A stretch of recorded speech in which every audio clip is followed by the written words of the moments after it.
अपना एक छाप छोड़ेंगे। जब आप कमिटमेंट के पक्के होंगे, जब आप पूरी ईमानदारी से मेहनत करेंगे, निकल करके आएंगे, दुनिया कल आपको सैल्यूट करेगी, आपका भी डंका बजेगा, आपका भी जय जयकार होगा।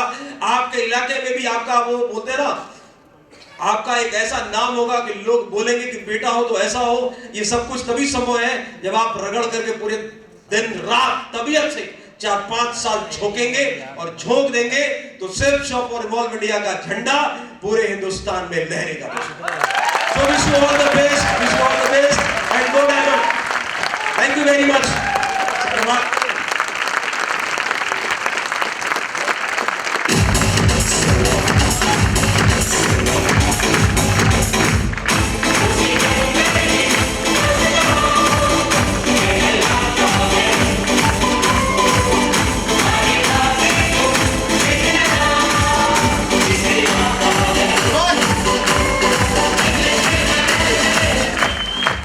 दोस्तों वाकई में काबिले तारीफ, बहुत ही शानदार, बहुत ही शानदार ट्रेनिंग मिली, आप सभी लोगों को मिली। यहाँ से विजन क्लियर हो रहा है नहीं हो रहा है?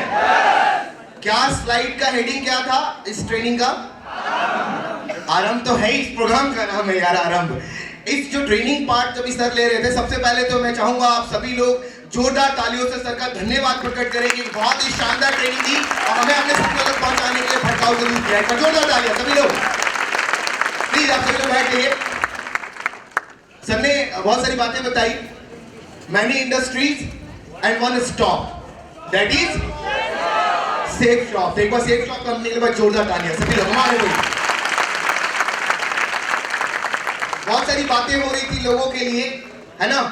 लोगों का लोग भटकाएंगे, लोग आपके सपनों को तोड़ेंगे, लोग आपको नेगेटिव करने की कोशिश करेंगे, लोग आपको डिमोटिवेट करने की कोशिश करेंगे, लोग आपको टांग खींचने की कोशिश करेंगे। ये लोगों का फितरत है, लोगों का ये काम है ना? हमें आगे बढ़ते रहना है। देखो हर इंसान अगर कामयाब हो सकता है इस बिजनेस के अंदर, लेकिन सिर्फ ख्वाब देख लेने से कामयाब नहीं हो सकते, सिर्फ सपनों को बड़ा कर लेने से आप कामयाब नहीं हो सकते। एक बात ध्यान दीजिए, किसी ने खूब कहा है, एक लाइन याद आ गई मुझे, सुनना चाहते हैं? किसी ने खूब कहा है कि मंजिलें उन्हें नहीं मिलती जिनके ख्वाब बड़े होते हैं। मंजिलें उन्हें नहीं मिलती जिनके ख्वाब बड़े होते हैं, बल्कि मंजिलें उन्हें मिलती है जो जिद पर अड़े होते हैं। ये तालियां कम है यार, ये तालियां की अच्छी बात नहीं, मैंने जिद्दी बनना पड़ेगा, पागल बनना पड़ेगा, जिद्दी बना लेकर आना पड़ेगा और जिद पे अड़ जाइए, चाहे कुछ भी हो जाए। जब तक मैं इस बिजनेस के अंदर डायमंड नहीं बनूंगा, 2 लाख रुपए हफ्ते नहीं कमाऊंगा, तब तक रुकने वाला नहीं। चाहे लाख कोशिश करने लोग, हम आगे बढ़ते रहेंगे, बढ़ते रहेंगे, बढ़ते रहेंगे, अपने सपनों को पूरा करेंगे। अच्छा, लोगों के काम के लिए ना एक बात याद है कि लोगों को कुछ काम दे दो, लोग वो काम करेंगे, आप नहीं भी कहेंगे तब भी वो काम करते हैं। मैं आपको एक बात बताता हूं, लोग क्या काम करते हैं, कुछ लाइनें लिख के लाया हूं, इजाजत हो तो मैं सुनाऊं? इजाजत है? सब नहीं बोल रहे मिलके, क्या इजाजत है? आपको बहुत मजा आएगा, इस बात की गारंटी दे रहा हूं। सुनाओ, ध्यान दीजिएगा क्या लिखा है मैंने।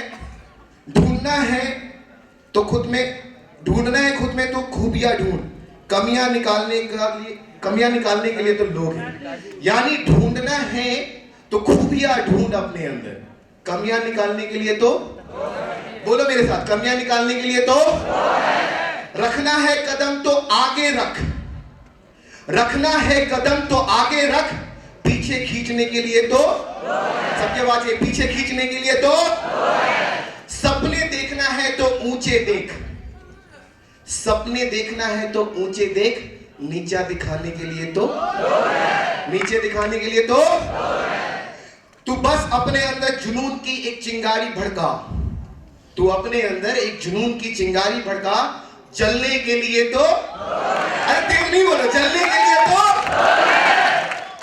बनानी है तो यादें बना, बातें बनाने के लिए तो, याद नहीं बोल रहे सब, बातें बनाने के लिए तो, प्यार करना है तो खुद से कर, दुश्मनी करने के लिए तो, दुश्मनी करने के लिए तो, रहना है तो बच्चा बन के रहे, बच्चा बन के रहोगे इस बिजनेस के अंदर, सिस्टम के अंदर, अपलाइन के सामने, तो हमेशा सीखते रहोगे, आगे बढ़ते रहोगे, मंजिल तक पहुंचते हुए।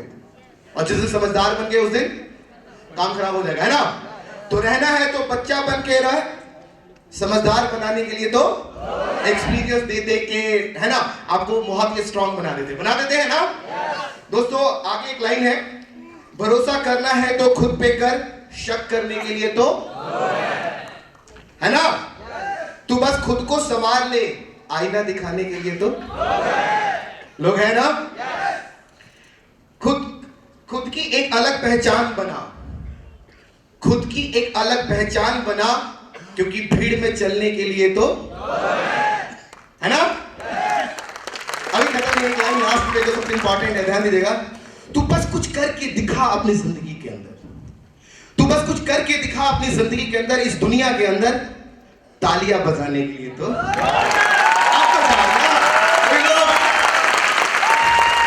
लोगों को ये काम दे दो, आप आगे बढ़ते रहो, कामयाबी को हासिल करते रहो, लोग आपकी हर कामयाबी पे, हर अचीवमेंट पे जोरदार तालियां बजाते रहेंगे, ठीक है ना।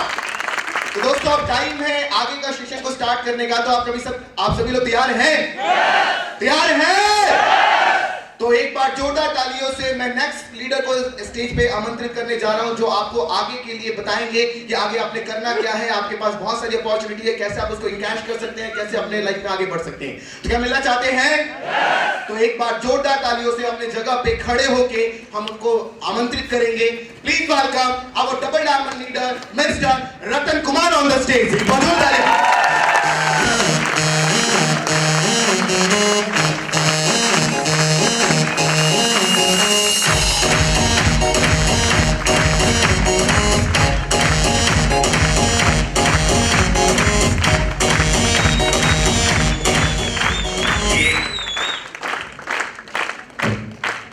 Thank you please sit down, बैठ जाइए प्लीज।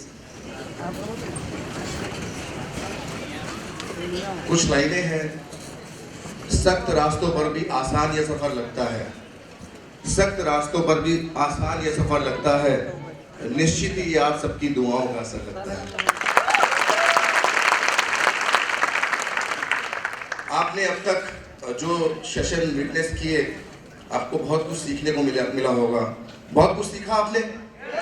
प्रवीण सिन्हा सर को सुना, संजय तिवारी सर मेरे फेवरेट, उनको सुना होगा।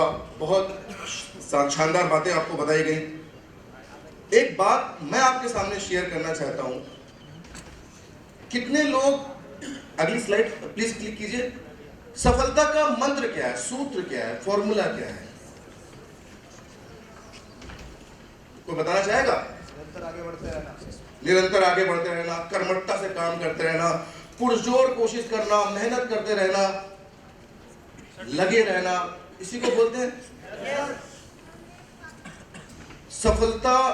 में हार्ड वर्क भी आता है, हार्ड वर्क करना। मैं आपकी इस बात से बिल्कुल अच्छी तरह से सहमत नहीं हूं, क्योंकि सफलता को पाने के लिए एक और बहुत जरूरी चीज है जो मैं आपके सामने डिस्कस करूंगा। लेकिन कितने लोग सफलता पाना चाहते हैं अपनी जिंदगी में? कितने लोग? ऊपर वाले पाना चाहते हैं सभी लोग? Now what is that success formula? अब मैं आपके सामने एक जगह पर जाता हूं जो नेटवर्क इंडस्ट्री नहीं है लेकिन फिल्म इंडस्ट्री है। एक मूवी आई थी दीवाना, किसने किसने देखी है? शाहरुख खान वाली, ब्लॉकबस्टर थी। उस फिल्म के बाद शाहरुख खान किंग खान बन गए, है ना? एक और पीछे जाते हैं, सन 73-75, मुझे एग्जैक्ट ईयर तो नहीं पता, लेकिन सन 73-75 के टाइम पर एक मूवी आई शोले, कितने लोगों ने देखी? उसमें एक किरदार बड़ा फेमस हुआ, गब्बर सिंह। वो किसने किया? अमजद खान ने। और उसके बाद अमजद खान ने बहुत सारी उपलब्धियां हासिल की, किया ना उसने।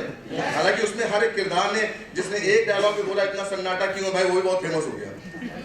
तो उसमें मैं बात अमजद खान की कर रहा हूँ, मैं बात शाहरुख खान की कर रहा हूँ। लेकिन आपको नहीं पता, क्या शाहरुख खान से ज्यादा मेहनत करने वाले लोग नहीं है? क्या अमजद खान से ज्यादा मेहनत करने वाले लोग नहीं है? मैं आपको अभी क्लियर कर देता हूं। जब दीवाना मूवी बन रही थी या दीवाना मूवी की रूपरेखा रखी जा रही थी, तो उस वक्त वो मूवी राजकुमार कोहली के बेटे अरमान कोहली को दी जा रही थी। कितने लोग जानते हैं अरमान कोहली को? जितना शाहरुख खान है उतना तो नहीं जानते होंगे ना, इसलिए कम हाथ उठे। और अरमान कोहली ने उस मूवी को रिजेक्ट कर दिया।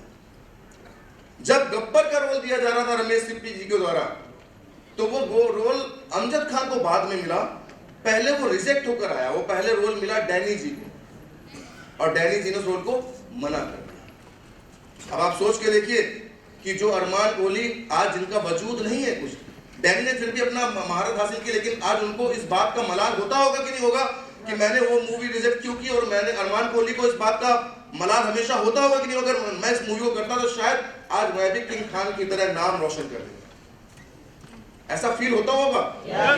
यानी सफलता पाने के लिए सबसे अहम जरूरी चीज क्या है पता है? हाँ, किसी ने बोला अपॉर्चुनिटीज को इनकैश कर, जिसको हम बोलते हैं मौके को भुनाना। अब हम फिर से नेटवर्क इंडस्ट्री में वापस आ जाते हैं, फिल्म इंडस्ट्री में, बिकॉज हम लोग नेटवर्क के लोग हैं। आपको लगता है कि जितने आगे फर्स्ट रो में लोग बैठे हैं, यहाँ पे खड़ा होकर मैं बोल रहा हूँ, जितने मेंटर्स हैं जिनको स्टेज पे बुलाया गया राष्ट्रगान से पहले, ये सारे बहुत शानदार लीडर हैं और बहुत मेहनती कर्मठ लोग हैं। मैं सत्य बताऊं आपको, अंदर की बात, हम उतने मेहनती नहीं है जितने ज्यादा मेहनती आप हैं, लेकिन हम उतने मेहनती नहीं है जितने ज्यादा आप हैं। लेकिन फर्क किस चीज का है कि हम वहां से उठकर यहां कैसे आ गए, ये जानना चाहेंगे आप? क्योंकि मेहनत तो आपके अंदर है, और जिस दिन ये फर्क समझ जाएंगे कि पीछे से आगे कैसे आना है और स्टेज पे कैसे आना है, तो आप भी यहां तक आ जाएंगे। तो मेहनती तो हमसे ज्यादा है, लेकिन आप शायद मौके को नहीं भुना पाए, हम मौके को भुनाते गए तो आज डायमंड डबल डायमंड। अब मौके को भुनाने की बात बताता हूं, मौके को भुनाने का मतलब कैसे। शायद मेरे से ज्यादा मेरे वक्त के टाइम पर जब मैंने शुरुआत की होगी, जब मैं सिल्वर रहा होगा, तो मेरे से भी ज्यादा कोई मेहनत करता होगा ना, करता होगा। लेकिन जब इवॉल्व की डेट आती थी, जब कोई बड़े मेगा शो की डेट आती थी, तो मैं सिर्फ एक काम करता था, जितने लोगों को ज्वाइन कराया था उन लोगों को सिर्फ उस एंट्री गेट से यहां पर कुर्सियों का हिस्सा बनाता था। और शायद कुछ लोग बहुत मेहनती थे, तो उनको लगता था कि संडे का दिन इवॉल्व में बर्बाद ना करके कुछ और प्लान दिखा लिए जाए, कुछ और लोगों को ज्वाइन करा दिया जाए। जो विकराल रूप कंपनी का है, जो विकराल रूप सेल्स ऑफ इंडिया का है, मैं तो लगातार लोगों को इवॉल्व के जरिए दिखाता रहा और वो लोग ट्रेन होते चले गए, तो मेरा कद यहां तक आ गया। लेकिन शायद वो जो इवॉल्व के समय, जो बड़े शोज के समय अपने प्लान वगैरह में बिजी थे और मेहनत करते रहे, मेहनत कर रहे थे, वो लोग मेहनत करते रहे, आज शायद वो इस रेस में इस जगह का हिस्सा ही नहीं।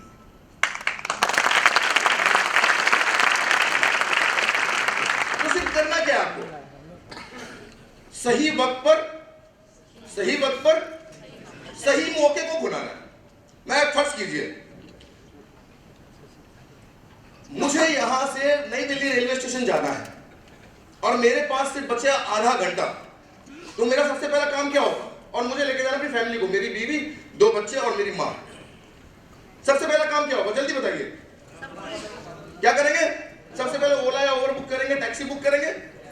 टैक्सी बुक करते ही तुरंत गाड़ी में बैठेंगे और तुरंत उसको क्या बोलेंगे, भाई साहब तेजी से गाड़ी चला, मुझे जल्दी जल्दी स्टेशन पहुंचना और मुझे राजधानी पकड़नी है। और वो गाड़ी चलाता है। अब इस समय जब गाड़ी चल रही है और आप जब टैक्सी चल रही है और टैक्सी में बैठे, आपके दिमाग में हर वक्त सिर्फ क्या चल रहा होगा?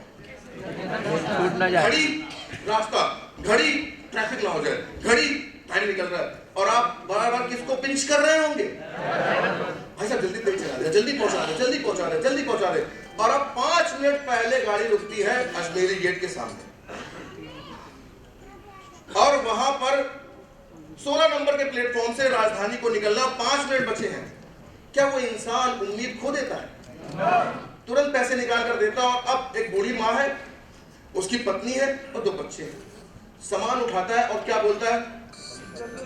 जल्दी करो। भगवान अपनी पत्नी को बोलता है, मम्मी जल्दी करो, और हमको दौड़ लगानी है, अगर हम दौड़ लगाएंगे तभी ट्रेन पकड़ पाएगा, अन्यथा ये ट्रेन छूट जाएगी। और अब शुरू हो जाती है दौड़। किस चीज की? ट्रेन को पकड़ने की। सब भागते हैं। किसी ने इतनी तेजी की दौड़, तेज दौड़ कभी नहीं लगाई होगी शायद, लेकिन अब वो दौड़ लग रही है, और दौड़ लग रही है। सबसे ज्यादा सामान उठाकर ये व्यक्ति भाग रहा है और सबको प्रोत्साहित कर रहा है, मोटिवेट कर रहा है, चलो चलो कोई बात नहीं, बस थोड़ी दूर है, चल बेटा चल, माता मम्मी चलो, तो कोई दिक्कत नहीं, बाद में जाके देख लेंगे। भगवान को बोल रहा है चलो सब लोग चल रहे, तुम भी चलो, और सबको लेके जाता है। जैसे फुट ओवर ब्रिज में जाता है, देखता ट्रेन हल्की हल्की मध्यम गति में ट्रेन चलने लगी। माँ बोले बेटा पसीना आ रहा है, मम्मी अभी कभी कुछ नहीं करना है, भागना है सिर्फ, आप सामान अपना ही मुझे दे दो। अब माँ जब दौड़ने लगी, सब दौड़ेंगे, सब दौड़ने लगते हैं और ट्रेन चलती है। पहले ये व्यक्ति क्या करता है, अभी ये नहीं देखना कौन सा कोच, अभी तो देखता है कि ट्रेन के किसी भी बोगी में मैं घुस जाऊं, बाकी जगह बना दूंगा। और ट्रेन हल्की हल्की गति से चलती है तो सबसे पहले व्यक्ति क्या करता है, क्या करता है, सामान अंदर, फिर ट्रेन चल रही है तो क्या करेगा, माता जी को अंदर, फिर उसके क्या करेगा, बच्चे अंदर, उसके क्या करेगा, उसकी वाइफ अंदर। और जब ट्रेन की गति बहुत तेज हो जाती है तो दौड़ती हुई ट्रेन में ये जाके अंदर चढ़ जाता है। और चढ़ने के बाद एक्शन क्या होता है, देखिए कभी जिंदगी में आपके साथ हुआ